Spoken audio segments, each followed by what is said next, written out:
গাছের মগ ডাল থেকে পড়ে আহত হলেন আর পরিচয় দিলেন রানা প্লাজার দুর্ঘটনায় আহত উদ্ধারকারী হিসেবে। বিনা পয়সায় চিকিৎসা নিয়েছেন ঢাকা মেডিকেলে, তারপরে অ্যাপোলোর মতো হাসপাতালে, তারপরে সিআরপি থেকে।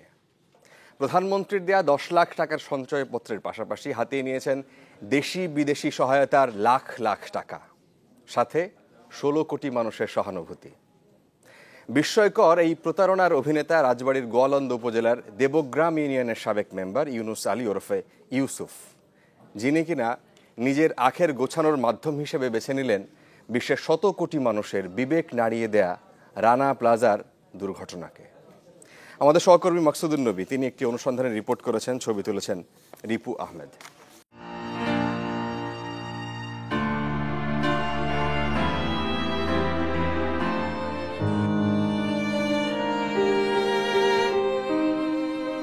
এপ্রিল 2013, রানা প্লাজা ভবন ধস। দেশের ইতিহাসে সবচেয়ে মর্মান্তিক এই দুর্ঘটনার সাথে জড়িয়ে আছে কত রক্ত, জীবন আর কষ্টের গল্প।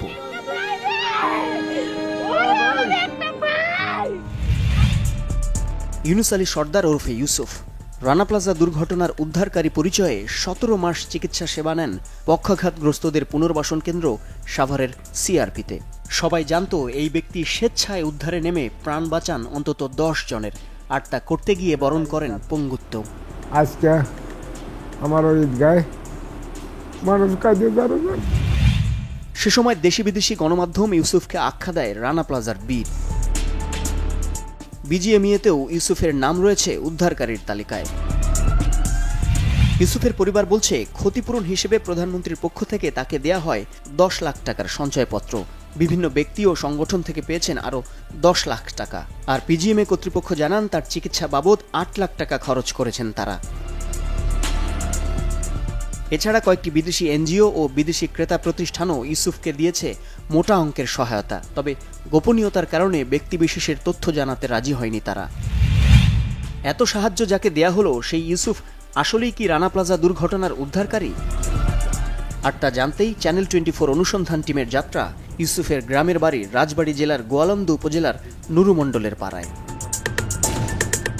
রানা প্লাজা দুর্ঘটনার পর ইউসুফ 4 লাখ টাকা দিয়ে নতুন বাড়ি করেছেন, গড়ে তুলেছেন একটি গরুর খামারও, রেখেছেন বেতনভুক্ত একজন সেক্রেটারি যার কাজ তার ব্যাংক ব্যালেন্স ও সম্পদের দেখাশোনা করা। স্থানীয়রা জানান ইউসুফ ছিলেন ইউনিয়ন পরিষদের মেম্বার, পেশায় গাছ ব্যবসায়ী। রানা প্লাজায় কিভাবে আহত হয়েছিলেন ইউসুফের কাছে সেই গল্প শুনতে চাইলে ভান করেন কথা বলতে না পারার। আচ্ছা, ওই যে যখন দুর্ঘটনা ঘটছিল একটু ওই সময়কার কথা একটু বলেন না। তাহলে গল্পটা শোনা যাক ইউসুফের স্ত্রীর কাছে। না, কথা বলে, সামান্য সামান্য বলে কিভাবে কি হলো, এলো গেছিল ঢাকা ভাগ্নের বাসায় বেড়াতে। আগে যেদিন তো ভাঙলো সেদিনই তো মনে করেন যে ওই জায়গায় শোনা গেল যে ওই জায়গায় রানা প্লাজার ঢুসকে গেছে। উনি ওই খাওয়া খাওয়ার বাস ওই জায়গায় ঢুকে গেছিল, এই ধরনেরই গেছিল মনে হয়। তাছাড়া কি করবে যাইবে ওই জায়গায়। দিছে মানুষ 20,000 10,000 এরকম করে অনেক মানুষ দিছে, ওরা তো হিসেব করে রাখিনি। অনেক লাখ 4 টাকা মনে হয় পাচ্ছে এরকম। আমাদের একটা সঞ্চয়পত্র করে দিছে, 10 লাখ টাকার। কিন্তু অনুসন্ধান বলছে যেদিন রানা প্লাজা ধস হয় সেই একই তারিখে গোয়ালন্দ উপজেলার দেবগ্রাম ইউনিয়নের বেথুরি গ্রামে একটি গাছ কাটতে গিয়ে মগ ডাল থেকে পড়ে গুরুতর আহত হন ইউসুফ। উনি মানে গাছ থেকে পড়ে গেল, আর রানা প্লাজার ভিকটিম হিসেবে এই ব্যাপারটা আসলে কি? এটা আমরা জানি না, কি এটা আমরা কিছু জানি না। তাহলে দেখা যাক কোনটা সত্য। স্থানীয় জনপ্রতিনিধি জানান ইউসুফের গাছ থেকে পড়ার বিস্তারিত। গাছের ব্যবসা করবে, একটা মাদার গাছ কিনেছিল, উনি নিজেই কাঠ পেয়ে যাও ওই গাছের দিকে পড়িয়া ভাঙিয়ে চিড়িয়া একার ঘুরিয়ে হওয়া গেল। ওই অবস্থায় অন্তর দলিতদের ঘাটে একটা ভ্যানে নিয়ে গোয়ালন্দ হাসপাতালে গেল। হাসপাতালে আমি শুনলাম ওহানটা ফরিদপুর পড়াইল। ওরে শুনছি যে 1 কোটি টাকা নাকি তার ব্যাংকে আছে, আর 3 মাস পরে পরবার নাকি 40,000 টাকা আছে। 2013 সালের 24 এপ্রিল গাছ থেকে পড়ে মাথায় জখম নিয়ে ইউনুস আলী ওরফে ইউসুফ সর্বপ্রথম ভর্তি হন গোয়ালন্দ উপজেলা স্বাস্থ্য কমপ্লেক্সে। এখানকার রেকর্ডে তার আঘাতের কারণ বলা হয় গাছ থেকে পড়ে যাওয়া। একদিন পর উন্নত চিকিৎসার জন্য তাকে ফরিদপুর মেডিকেল কলেজ হাসপাতালে ভর্তির পরামর্শ দেয়া হয়। ইউনুস আলী সর্দার নামে একজন লোকে ভর্তি ছিল, সে history from fall from tree, গাছ থেকে পড়ে হয়েছিল এবং তার চোখে তার মাথায় একটা ইনজুরি ছিল, স্কাল্পে জখম ছিল, এটা আমরা লিখেছি। এবারের যাত্রা ফরিদপুর মেডিকেল কলেজ অ্যান্ড হাসপাতালে। নথিপত্র ঘেঁটে দেখা যায় 2013 সালের 25 এপ্রিল থেকে 28 এপ্রিল পর্যন্ত এখানকার সার্জারি বিভাগে চিকিৎসা চলে ইউনুসের।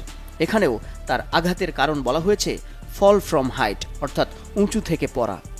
তার ডায়াগনোসিস করছে ফল ফ্রম হাইট, সে গাছ থেকে পড়ে গেছে, রিফার টু ডিএমসিএইচ ঢাকায়। ফরিদপুর মেডিকেল থেকে ইউনুস আলী সর্দার ওরফে ইউসুফ ভর্তি হন ঢাকা মেডিকেল কলেজ হাসপাতালে। এখানকার রেকর্ড বিভাগের তথ্যে দেখা যায় ইউসুফ রাজবাড়ির ঠিকানা গোপন করে লেখেন সাভার। মূলত এখান থেকেই শুরু করেন নিজেকে রানা প্লাজার উদ্ধারকারী পরিচয় দেয়া।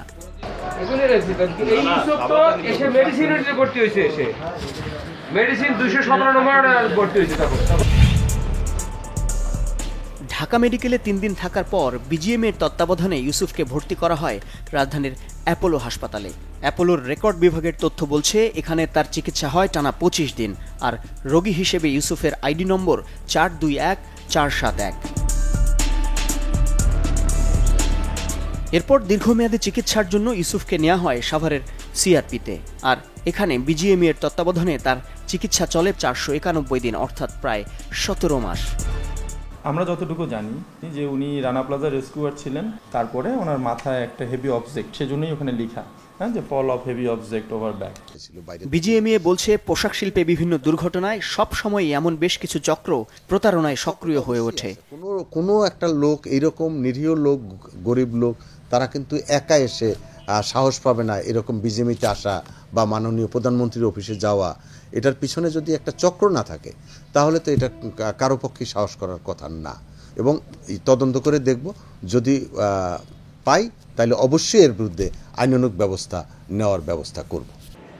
ইউসুফের পরিবার 20 লাখ টাকা সহায়তা পাওয়ার কথা স্বীকার করলেও স্থানীয়রা জানান তিনি দৌলতদিয়ায় আত্মীয়ের নামে 4 বিঘা জমি কিনেছেন, যার বর্তমান বাজার মূল্য 16 লাখ টাকা, এবং অগ্রণী ব্যাংক সহ কয়েকটি ব্যাংকে তার রয়েছে বিপুল অর্থ। মাকসুদুন নবী, চ্যানেল 24, ঢাকা।